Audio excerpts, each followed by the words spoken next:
자, 이재명 후보는요, 오늘 오전에는요, 노후 아파트 단지를 찾아서 재건축 추진위원회, 이런 단체들과 정책 간담회를 열었습니다. 한마디로 부동산 행보를 이어가고 있는 건데요. 이재명 후보만큼이나 열심히 뛰고 있는 사람이 또 있습니다. 바로 민주당 송영길 대표인데요. 송영길 대표는 어제 이재명 후보의 고향 안동을 찾았습니다.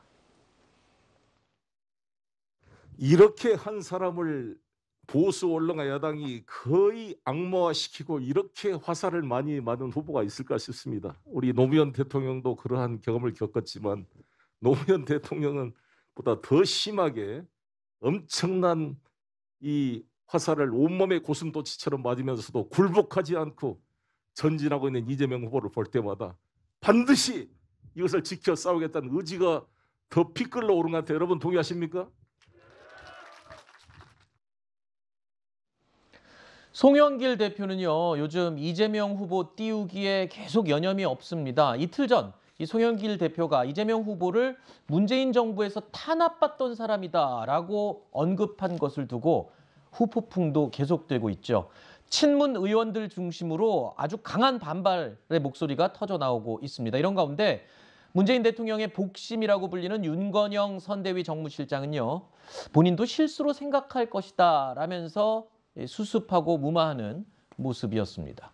자, 송 대표가 문재인 정부와 이재명 후보를 계속 차별화하려고 하다 보니까 이 가운데서 탄압받았다라는 말까지 나오게 된 거죠. 그렇죠. 아마 이제 최근에 여론조사 결과를 보면 사실 이제 이준석 대표와 윤석열 후보 간에 갈등이 있을 때는 이재명 후보가 상당히 상승을 하는 모습을 보였는데, 네. 그리고 나서 이제 화합하는 모습 보이니까 다시 또 지지율이 비슷해졌어요. 네. 이런 부분에 대한 어떤 이제 뭐랄까요, 긴장감 이런 부분이 표현되는 방식이었다고 저는 생각을 합니다. 네. 그러니까 송영길 대표의 저 표현을 저는 개인적으로는 지나쳤다고 표현해요. 저는 그렇게 생각합니다. 그러나 네. 송영길 대표 입장에서는 역할 분담을 했다라고 본인은 생각하실 거라고 봐요. 네. 예컨대 본인이 좀 악역을 하더라도 네. 이게 국민들이 볼 때, 왜냐하면 이재명 후보와 현 정부와의 연계성에 대해서 네. 차별화가 분명히 보이지 않으면 사실 현 정부에 대한 정권 심판론이 지금도 높잖아요.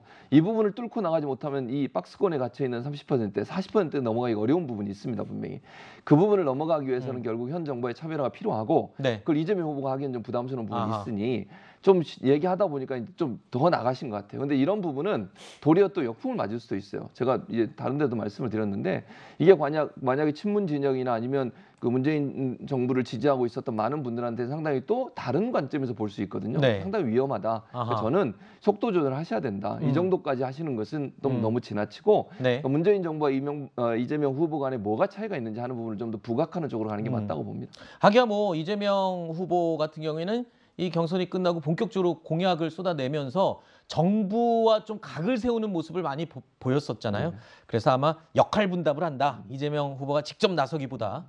알겠습니다.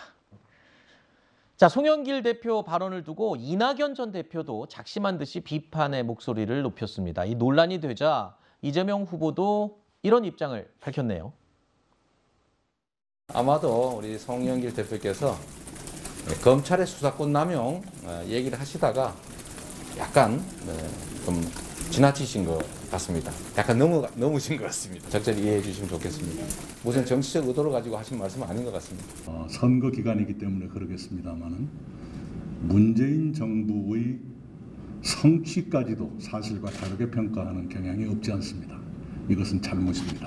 적어도 민주당이라면 모든 분야에서 문재인 정부의 성취와 과오를 공정하게 인정하고 그 바탕 위에서 발전을 추구해야 한다.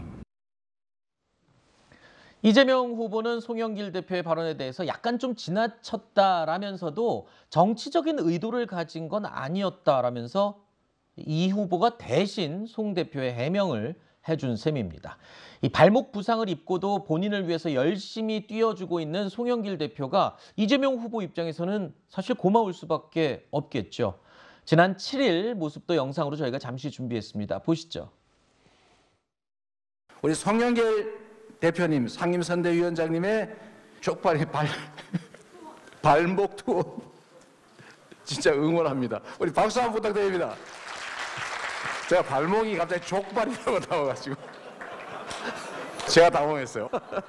다른 데 비교하니까 너무 잘하고 계시지 않습니까? 박수 한번 주십시오.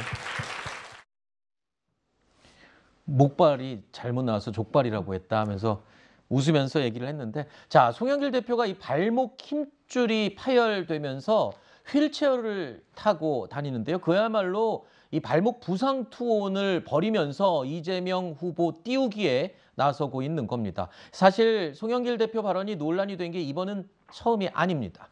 윤석열 후보 부인 김건희 씨의 반말을 문제 삼았다가 구설에 휩싸이기도 했고요.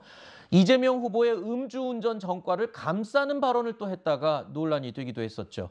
일각에서는 민주당이 이제는 당대표 리스크에 휩싸이는 거 아니냐, 이런 말까지 나오고 있습니다. 이 송영길 대표가 그러고 보니까 모아보니까 한두 번이 아니었네요. 아 근데 아까 이재명 후보 입장에서는 송영길 대표한테 고마울 거라 그러는데 진짜 고마울지. 아니, 그 분석대로라면 악역을 대신해주고 있잖아요. 지금 총대 메고 송영길 아니 대표. 근데 김건희 씨 반말한다고 뭐라 그러고 그거는 조금 그다음에 예외적이죠. 무슨 뭐 네. 음주운전도 사랑해서 했었다 그러고 이런 거는 제가 그거를 송영길 대표의 발언을 조롱하는 듯한 거를 커뮤니티에서 여러 개 짤을 봤거든요. 네. 그래서 이재명 후보한테는 별로 도움이 안 된 것 같아요. 근데 왜 네. 자꾸 저러시나 생각을 해보면은 이재명 후보를 응원하는 마음은 많고 저분이 되게 지식도 많으신 분이라는데 네. 이렇게 말이 본심의 그런 의도라든지 그런 판단보다 좀 앞서가는 경향이 있는 것 같아요. 네. 그리고 당대표 리스크는 얼마 전까지 국민의힘의 문제였는데 네. 거기는 뭔가 자중질환 의견이 안 맞는 부분이 있는데 이제 다시 봉합을 했거든요. 네. 그럼 선거 국면에서 다시 찢어지기는 힘들 것 같은데 네. 저기 실현하는 거는 습관이거든요. 그 사람의 성향이라서 당대표 리스크가 이쪽에서 좀 저쪽으로 옮겨가고 있는 게 아니냐 좀 그런 생각도 듭니다. 실언하면 윤석열 후보도 만만치 않았었잖아요. 근데 요즘 되게 안 하고 계시더라고요. 네, 알겠습니다. 그리고 짤이란 말은 다음부터는 짧은 영상으로 짧은 영상. 해주시기 바랍니다. 자, 송영길 대표의 이런 발언 논란을 두고 여권의 원로이자 미스터 쓴소리라는 별명을 갖고 있는 유인태 전 국회 사무총장도 이런 지적을 내놨습니다. 원래 송영길 대표가 좀 가끔 사고를 치는 친구 아니에요. 불안한 친구지. 지금 이 선거를 얼마 앞둔 이런 시점에서 당대표 같으면 말 한마디. 근데 그 친구도 말이 많고 빨라요, 말이. 그 이재명과예요, 거기도. 그러다 보면 저렇게 실수가. 그러니까 원래 말을 한마디 하기 전에 우리 옛날부터 속담에 두 번, 세 번 생각하라고 하는데 이 친구는 요새 SNS 좋아하고 하는 친구들은 뭐 두 번, 세 번은 그냥 한 번 생각도 안 해보고 우선 질르는 친구들 아니에요. 그러니까 좀 불안하죠.